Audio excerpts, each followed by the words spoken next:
Writer's block is where creativity goes to die. Fragments of ideas with such intense potential, swirling in a cloud of what could be, are left unrealized in a blank sheet of paper. It can be hopeless, devastating, but there is a way out. Experience is the cure. Ideas are born of experience. Fill your mind and fill your soul with what you want to write about.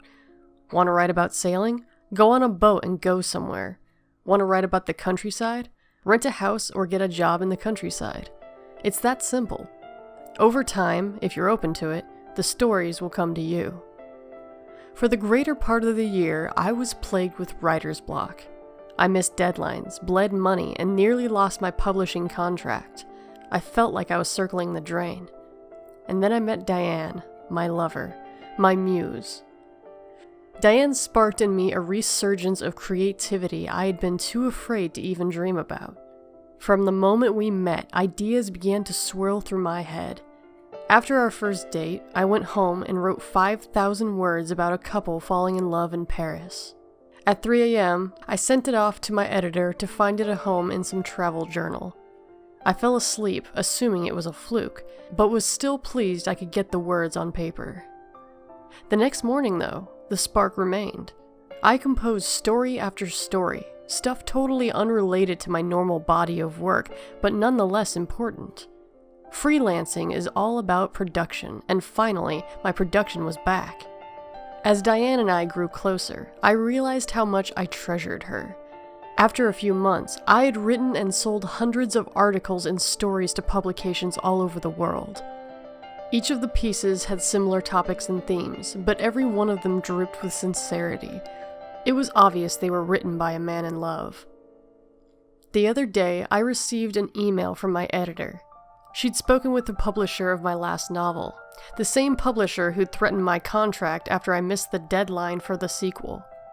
They said that if I didn't have a draft for the new book to them in 6 weeks, the contract would be terminated. I would owe them the advance they'd given me. I didn't have the money to repay the advance. Despite my newfound prolificacy, I'd neglected to work on the novel at all.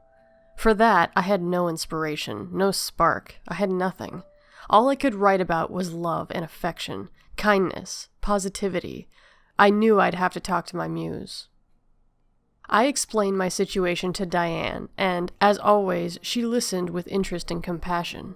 She offered advice, outstanding advice, and my creativity continued to soar. But as she spoke, I realized that all the new ideas I had were for the same topics I'd been writing about since I met her. My ideas were about marriage and starting a family. I wanted to start a new novel that followed a couple from their high school days as friends and ended with them 70 years later at Thanksgiving with their great-grandchildren. But I couldn't write a new novel. I couldn't live off the short stories. I had to finish what I had started for my publisher. Then, while I stared at my beloved and listened to her words, I got the spark I so desperately needed. I smiled and thanked Diane and embraced her. We made dinner together, watched our favorite movie, Amelie, and she fell asleep in my arms. Near the end of the film, I carefully extracted myself from Diane's embrace and left her to sleep on the couch. The idea she'd promoted had me giddy. I was almost ready to write, almost ready to finish the novel whose ending had eluded me for so long. I went into the kitchen for a moment. I returned to see Diane waking up with a smile and telling me how sleepy she was. She glanced down at my hand and her smile grew quizzical. Before she knew what was happening, I plunged the kitchen knife through her left eye. She shuddered, the smile slipping from her face, and slumped forward. Her head rested awkwardly on the coffee table, balanced on the handle. Blood drooled onto the half-done crossword puzzle we'd been working on. Sparks erupted within me. Characters and scenarios and dialogue and plot points all came together in a rush so powerful I had to sit down. I held my head in my hands and I put everything together in my mind. It was all there. Everything. I sprinted upstairs and wrote. Before I knew it, the sun was coming up. A new day had arrived. I glanced at the computer screen and saw my finished product. It was a product that would have never been possible before I'd met Diane.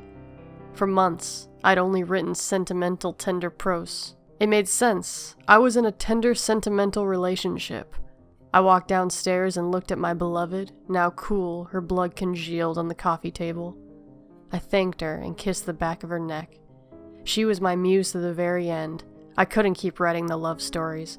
Those weren't me. I'm a horror writer. My writer's block had to be conquered, and now it was. Like I said, ideas are born from experience.